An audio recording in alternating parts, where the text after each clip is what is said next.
হুগলির প্রণব কন্যা সংঘের আশ্রম এটা। বিকালে আরতি হবে। এখন মন্দিরের জায়গাটা বা সিংহাসনটা আমি আপনাদের একটু দেখিয়ে নিচ্ছি।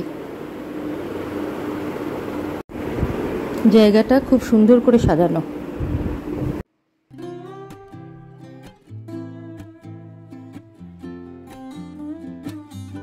প্রণবানন্দের ছবির পেছনে বা সিংহাসনের চারিদিকে কি আছে সেটা আমি একবার দেখিয়ে দিচ্ছি। এইদিকে তাকের মধ্যে বিভিন্ন দেবদেবীর ছবি রয়েছে, সেগুলোকেও রীতিমতো পুজো করা হয়। এদিকে রয়েছে মহাদেব, মহাদেবেরও আরতি হয়, পুজো হয়, সব কিছুই হয়।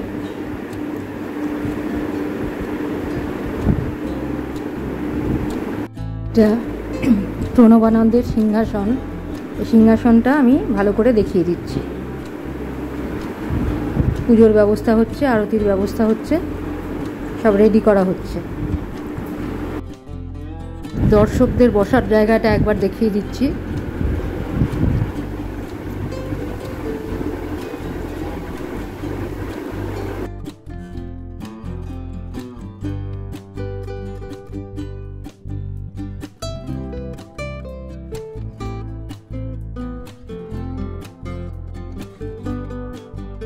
এই বাচ্চাগুলো, মেয়েগুলো এখানে থাকে, এদের এখানে থাকার ব্যবস্থা আছে, হোস্টেল আছে। আর আরতির সময়ের ড্রেস সবাই পরে এসেছে।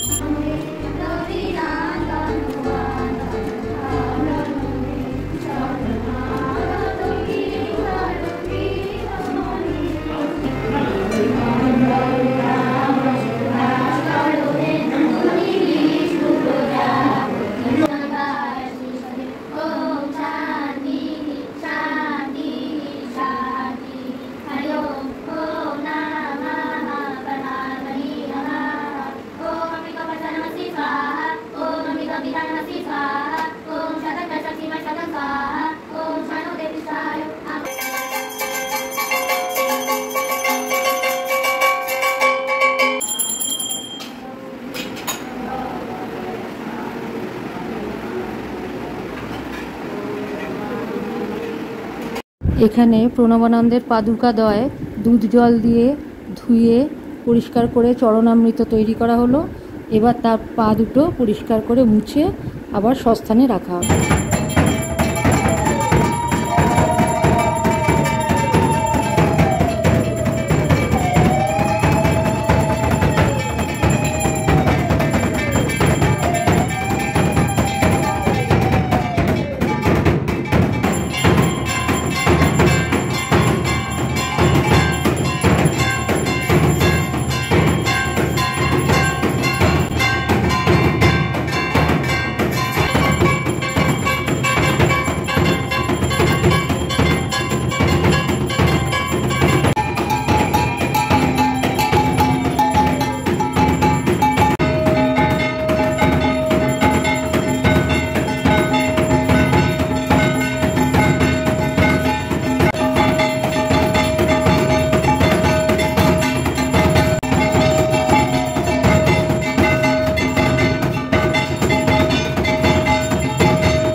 এটা ছাত্রীনিবাস। এখানে উপরে নিচে সবখানেই ছাত্রীরা রয়েছে, মানে একতলা দোতলা দু জায়গাতেই ছাত্রী আছে।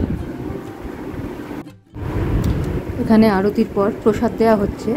আগে বড়দের দিয়ে দেওয়া হলো, তারপরে ছোটদের দেওয়া হচ্ছে। এখানে গজা দেওয়া হয় আর কি, আর কিছু ফল প্রসাদ। এটা মেয়েদের হোস্টেলে দোতলা করে খাট রয়েছে, এক একটা রুমে অনেকগুলো করেই রয়েছে এরকম।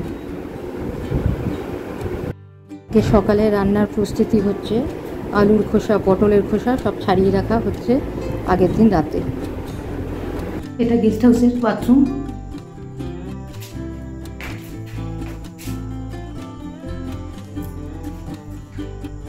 মগ দেওয়া রয়েছে, বালতি, কোমোড, ইউরিনাল, স্নান করার জায়গা সব কিছু। উপরে একটা রয়েছে, আর এখানে বাইরে এখানে একটা মুখ ধোয়ার বেসিন। পরের দিন সকালে মন্দির পরিষ্কার হচ্ছে।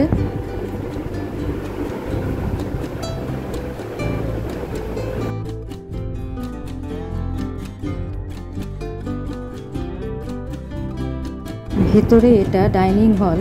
কোনো অনুষ্ঠান হলে পরে যখন দর্শক সমাগম খুব বেশি হয় তখন এখানে বসে খাওয়ানো হয়।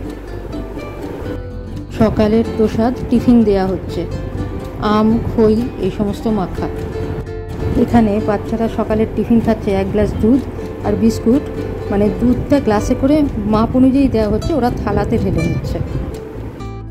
ঢুকেই এটা হচ্ছে দেয়ালটা, এন্ট্রান্স, সামনের দিকে এন্ট্রান্স। এটা এদিকে গাছপালা লাগানো আছে, পেঁপে গাছে পেঁপে হয়েছে। এখানে নিচে ফুল টুল লাগানো আছে।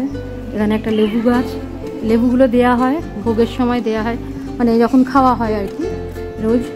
এটা তো প্রণব কন্যা সংঘ, তো থাকে এগুলো সব। এটা হচ্ছে এন্ট্রান্স, এই দরজা, এখান দিয়ে ঢুকতে হয়। বাইরেটা আমি দেখাচ্ছি।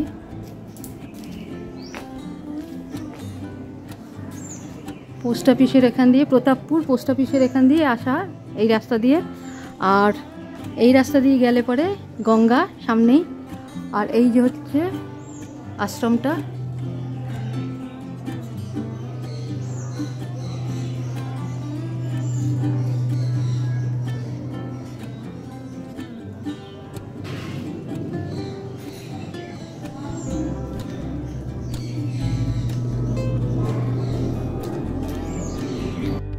এখন মা গঙ্গাকে বিসর্জন দেওয়া হবে, তার জন্য সবাই গঙ্গার ঘাটে আসছে। আমরা গঙ্গার ঘাটে বসে আছি, আগে থেকে এসে বসে রয়েছি।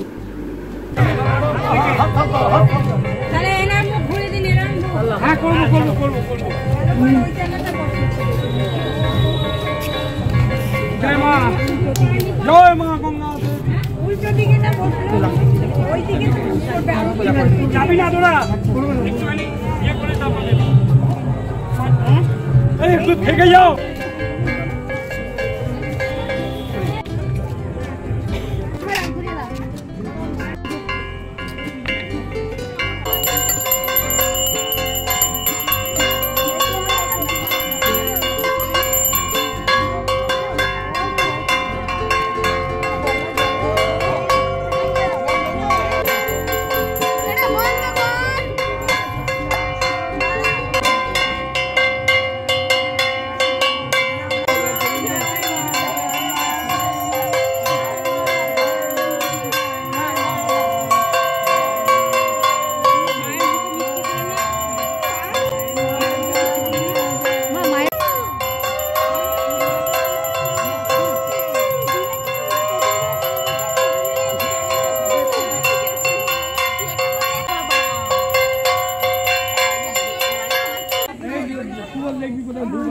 দেখে নিচে সব কি করেছে দেখে। হ্যাঁ ঘর হয়ে গেছে, আসতে পারে এগিয়ে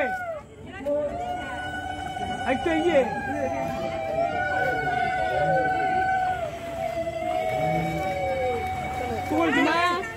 একটু গঙ্গা জল দেন না এদিকে। তো আরে বাবা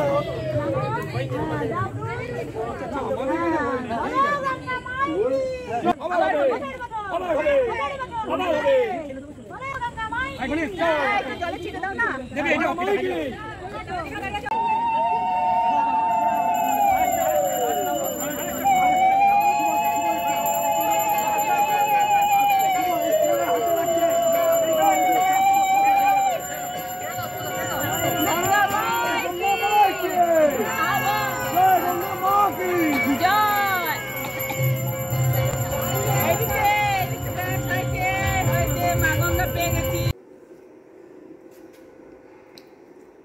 এইটা আমার গেস্ট রুম। এই রুমটা দেয়া হয়েছে আশ্রমে। উপরে খাটের উপরে একটা বড় জানলা বন্ধ থাকে সব সময়। আর এখানে এটা একটা কম্পিউটার টেবিল, আর নিচে জিনিস রেখেছি, ব্যাগ রেখেছি। বাইরে চটি খুলতে হয়, আর বাইরেটা খাবার জায়গা। এই হচ্ছে বাইরেটা। ওদিকে আছে বাথরুম, সিঁড়ি দিয়ে উঠে গিয়ে। আর রান্নাঘর মতো রান্না করার জায়গা রয়েছে আর কি। অকেশনালি এখানে রান্না হয়। এইটা একটা দরজা, বড় দরজা, খোলা হয় না।